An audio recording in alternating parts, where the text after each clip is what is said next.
साबिक DGISI की गिरफ्तारी की नज़ीर नहीं है। गिरफ्तारी मामले की हसासियत का इजहार करती है। PP रहनुमा कमर ज़ाहिरा की बोल के प्रोग्राम बस बहुत हो गया में बातचीत। कहा मुल्क में एकदम नहीं, आहिस्ता आहिस्ता इस्तेहकाम आएगा।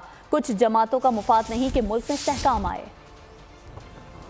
सही के लेवल पे किसी को खुद एहतसाबी के समल में और आर्मी एक्ट की वायलेशन में इस तरह गिरफ्तार किया जाए और उनका ट्रायल हो, ये इसकी शायद नज़ीर नहीं है। तो ये मामले की हसासियत को और उसकी शिद्दत का इजहार करती है।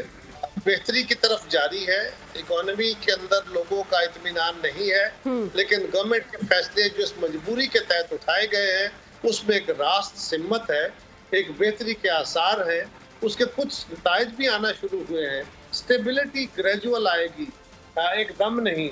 अभी कुछ लोगों को जमातों के मुफाद में भी नहीं है कि मुल्क के अंदर स्टेबिलिटी आए, क्योंकि वो समझते हैं कि अगर स्टेबिलिटी आती है तो शायद उनकी पकड़ दकड़ ज्यादा हो जाएगी। सब्सक्राइब करें और बेल दबाएं ताकि कोई खबर रह न जाए।